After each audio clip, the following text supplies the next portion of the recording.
கேள்வி மீனவர்களை பற்றி கேட்டிருக்காங்க. இதற்கான பதில்: சவுதி அரேபியாவில் மயிலாடுதுறையை சேர்ந்த மீனவர் ஈரானிய கடற்கொள்ளையர்களால் சுடப்பட்டு உயிரிழந்தது பற்றிய குறிப்பு. மயிலாடுதுறை மாவட்டம் சீர்காழி வட்டம் தொடுவாய் கிராமத்தை சேர்ந்த மாவீரன் வயது 45, சங்கர் வயது 40, பால்ராஜ் வயது 38 மற்றும் கடலூர் மாவட்டத்தை சேர்ந்த மணிகண்டன் வயது 30 ஆகியோர் கடந்த மே மற்றும் ஜூலை மாதங்களில் மீன் பிடித்தொழில் நியமித்ததாக சவுதி அரேபியாவுக்கு சென்றுள்ளதாக தெரிகிறது. இவர்கள் கடந்த 10/8/2026 அன்று கடலில் மீன் பிடித்துக் கொண்டிருந்த போது அவர்களது படகில் ஈரானிய கடற்கொள்ளையர்கள் கொள்ளையடிக்க முயன்றதாக தெரிகிறது. இதனையடுத்து தங்களை தற்காத்துக் கொள்ளும் பொருட்டு அவர்கள் கடற்கொள்ளையர்களை தடுக்க முயன்ற போது அக்கொள்ளையர்கள் மீனவர்கள் நோக்கி துப்பாக்கியால் சுட்டுள்ளனர். இதில் காயமுற்ற மாவீரன் சம்பவ இடத்திலே உயிரிழந்துள்ளார்.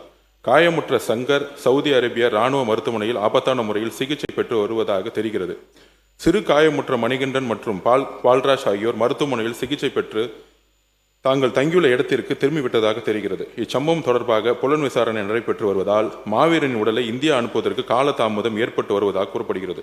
உயிரிழந்த மாவீரனுக்கு நீலவேணி என்ற மனைவியும் தனுஷா வயது 17 மற்றும் தஷ்வந்த் வயது 5 என்ற 2 குழந்தைகள் உள்ளனர்.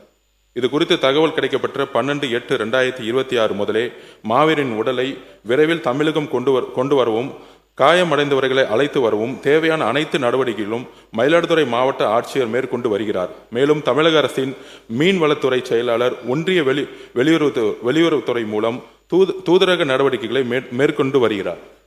இதுதான் எங்களுடைய தமிழக அரசினுடைய பதில்.